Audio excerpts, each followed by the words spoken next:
सुंदरवन के जंगल में दो पंछी रहा करते थे। एक का नाम टोनी चिड़िया, दूसरे का नाम बंटी कबूतर था। बंटी कबूतर का नारियल का बाग था। वह पूरे दिन नारियल तोड़ता और उन्हीं नारियलों को टोनी चिड़िया बाजार में बेचा करती थी। ऐसे ही दोनों अपना जीवन हंसी खुशी बिता रहे थे। बारिशों के मौसम शुरू होने वाले थे। एक दिन बहुत तेज बारिश होने लगी।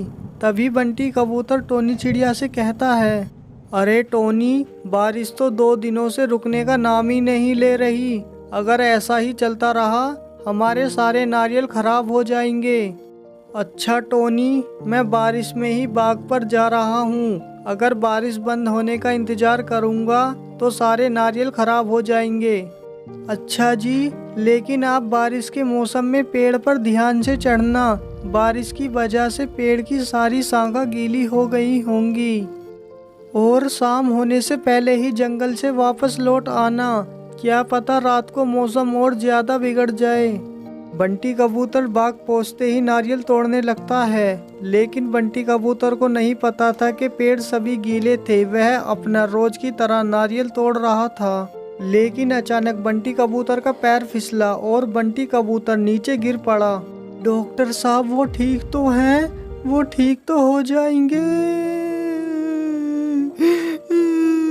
अरे घबराने वाली कोई बात नहीं है, मैंने उन्हें ट्रीटमेंट दे दिया है। आप अंदर जाकर उनसे मिल सकती हैं। अरे टोनी, अब कैसे होएगी? हमारे घर का खर्चा कैसे चलेगा? अब तो कोई कमाने वाला भी नहीं है और लगता है मैं भी कुछ नहीं कर पाऊंगा। अरे बंटी जी, आप चिंता मत कीजिए। जिस भगवान ने चोट दी है वो कुछ खाने के लिए भी देगा। हम सबका एक ही मालिक है जो हम सबकी देख रेख करता है। आप चिंता न करें, वो सब कुछ ठीक कर देगा। आप आराम कीजिए। कुछ दिनों बाद बंटी कबूतर को घर लाया जाता है। अरे बंटी जी, आपको 2 महीने का बेड रेस्ट बताया गया है। आपको कुछ करने की जरूरत नहीं है। आज मैं नदी के पार वाले बाबा के पास जाऊंगी और उनसे मदद मांगूंगी। वे कुछ न कुछ रास्ता दिखा ही देंगे।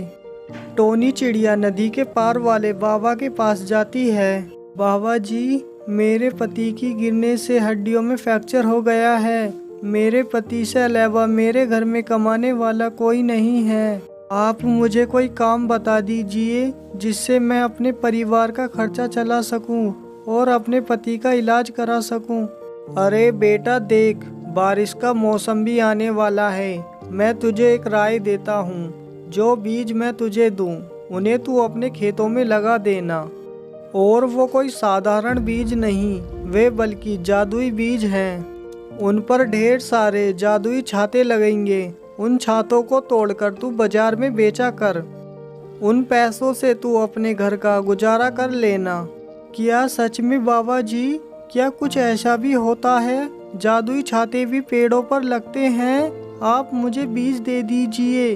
टोनी चिड़िया बीज लेकर साधु के यहाँ से चली जाती है और उन्हें अपने खेत में बो देती है। और अगले दिन की सुबह होते ही टोनी चिड़िया अपने खेत पर वापस चली जाती है और वहाँ पेड़ पर लगे ढेर सारे छातों को देखकर टोनी चिड़िया की निगाह फटी की फटी रह जाती है और वह छातों को देखकर कहने लगती है, हे भगवान, इतने सारे छाते! मैंने तो कभी सोचा नहीं था इन पेड़ों पर छाते भी आ जाएंगे। और टोनी चिड़िया इतना कहकर सभी छातों को तोड़कर उन्हें बाजार में बेचने लगती है। और टोनी चिड़िया के छातों के ग्राहक पहले दिन से ही आने लगते हैं और इस तरह टोनी चिड़िया अपना जीवन हंसी खुशी बिताने लगती है।